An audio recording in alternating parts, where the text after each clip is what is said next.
বলেন, আমার উম্মতকে আল্লাহ তাআলা যত নিয়ামত দিয়েছেন এর ভিতরে শ্রেষ্ঠ নিয়ামত হলো কোরআন। কোরআনের মতো শ্রেষ্ঠ নিয়ামত পৃথিবীতে দ্বিতীয় আর কেউ কোনোটা নাই। যদি কোনো ব্যক্তি কোরআনকে নিজের পক্ষে ধারণ করে, এই কোরআন সুপারিশ করে তার জান্নাতে পৌঁছে। এই কোরআন যদি নিজের পক্ষে ধারণ করে, কোরআন তার কবরের সাথী হবে। এই কোরআন যদি তার পক্ষে ধারণ করে, এই কোরআন তার মুসিবতে উপকার করবে। এই কোরআন যদি সে পক্ষে ধারণ করে, এই কোরআন তাকে নির্যাতন উপকার করবে। এই কোরআন তাকে জান্নাত পর্যন্ত পৌঁছাবে। কোরআন তার পরম বন্ধু, জান্নাত পর্যন্ত তার কাছাকাছি থাকবে। তাই তো রাসূলুল্লাহ সাল্লাল্লাহু আলাইহি ওয়াসাল্লাম বলেন, আমার কোন উম্মত যদি পৃথিবীর শ্রেষ্ঠ নিয়ামত কোরআনকে যদি,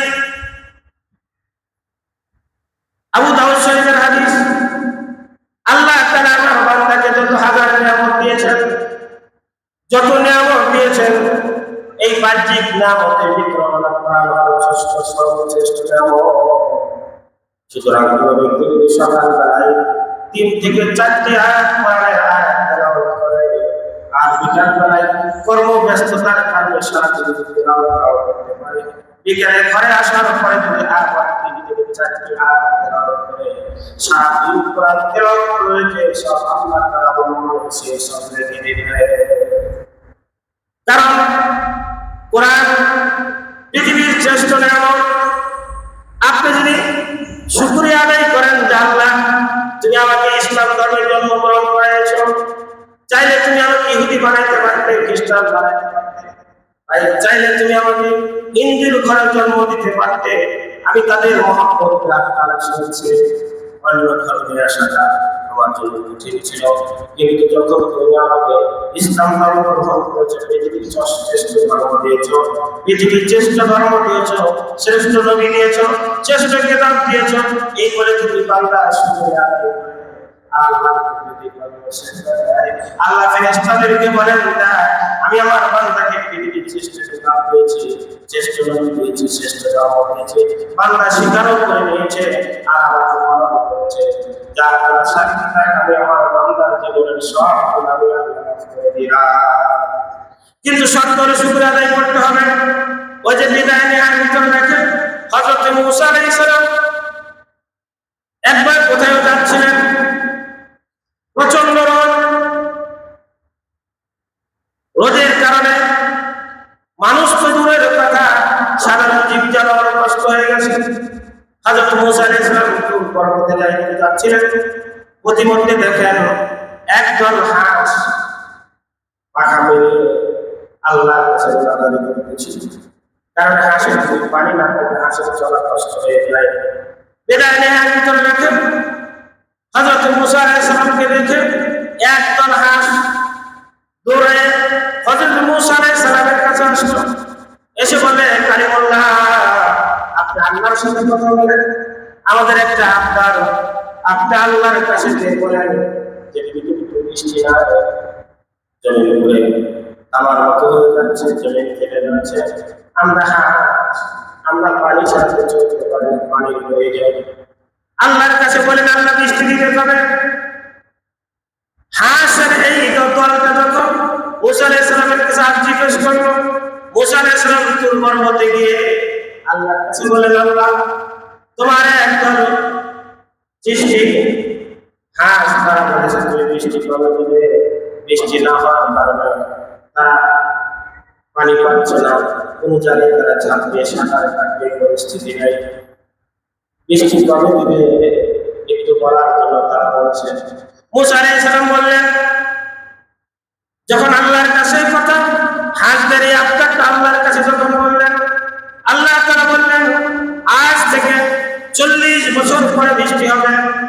মূসা আলাইহিস সালাম আশ্চর্য হয়ে গেলেন, হাঁসের বাঁচে কতদিন, হাঁসের হায়াত দেওয়া কতদিন, হাঁসের বৃষ্টির জন্য আপনার কাছে দরখাস্ত করতে বলেছে, আর আমি দরখাস্ত করলাম, আর আপনি এমন এক কথা বললেন যে কথাটা বলতে আমি যদি হাঁসের কাছে গিয়ে বলি, হাঁসের হাঁসের ঠান্ডা বিদ্রোহ করবে। আপনি বললেন 40 বছর পর বৃষ্টি দিবেন, কেমন উত্তর? আল্লাহ তাআলা বলেন, না না, আমি যেটা বলছি তারা আবদার করেছে তোমার কাছে আমাকে বলার জন্য।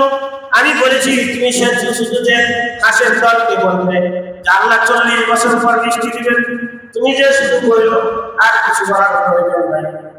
মুসা আলাইহিস সালাম আল্লাহর কথা শুনে আবার সেই পথে যাচ্ছিলেন। সেই হাঁসের দলের সাথে সাক্ষাৎ, হাঁসের দল খুশি হতে পারে মুসা আলাইহিস সালাম কত সুসংবাদ নিয়ে এসেছেন। মুসা আলাইহিস সালাম বললেন, তোমরা আমার কাছে বলেছিলে আল্লাহর কাছে বলার জন্য যে আল্লাহ বৃষ্টি কবে দিবেন। আমি যখন তোমাদের দরখাস্তটা আল্লাহর কাছে পেশ করলাম, আল্লাহ তখন বলেছিলেন আজ থেকে 40 বছর পরে আল্লাহ বৃষ্টি নাযিল করে দিবে। হাঁসের দল তখন চেঁচামেচি করে পাখা নাড়িয়ে আল্লাহর শুকরিয়া আদায় করে বলল, আল্লাহ যাইতে তুমি 40 বছর পরে হলেও তো বৃষ্টি দিবে। সেই বৃষ্টি আমাদের উপকার যদি না হয়, আল্লাহর কত রাজি আছে তাদেরকে আসলে তাকে তুমি 40 বছর পরে তো আল্লাহ বৃষ্টি দেওয়ার জন্য তো স্বীকার হয়েছে, রাজি হয়েছেন। আল্লাহ যদি বলতেন না না আর বৃষ্টি হবে না, তখন এই পৃথিবীর কোনো ক্ষমতা না আল্লাহকে রাজি করে আবার বৃষ্টি অবতীর্ণ করা। আল্লাহ 40 বছর পরে হলে তো বৃষ্টি দিবেন। একথা বলে হাঁসের দল বেদায় নেহার ভিতরে লাগে। হাঁসের দল তখন পাখা মেরিয়ে চেঁচামেচি করে আল্লাহর শুকর আদায় করে তাদের জবানে বলেছিল, আলহামদুলিল্লাহ যে আল্লাহ 40 বছর পরে হলে তো বৃষ্টি দিবেন। হাঁসের দলের এই শুকরিয়া আর আলহামদুলিল্লাহ আল্লাহর কাছে আল্লাহর সাথে সাথে বৃষ্টি আল্লাহ তাআলা প্রভাবিত করে দিলেন। মুসা আলাইহিস সালাম আশ্চর্য হয়ে গেলেন, আল্লাহ এ কেমন তোমার আচরণ? তুমি বললেন 40 বছর পর বৃষ্টি দিবে।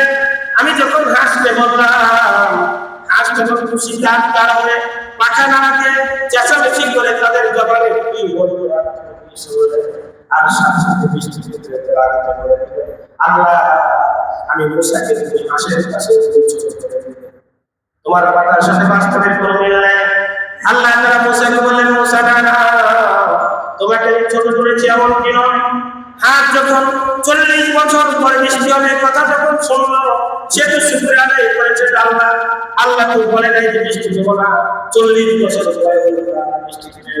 এই কথা মনে করে সে যখন আমি আল্লাহ শুকরিয়া আদায় করে আলহামদুলিল্লাহ বলেছে, আমি শুকরিয়া আদায় খুশি হয়ে আমি সাথে সাথে আমি বৃষ্টি নাযিল করে দিয়েছি।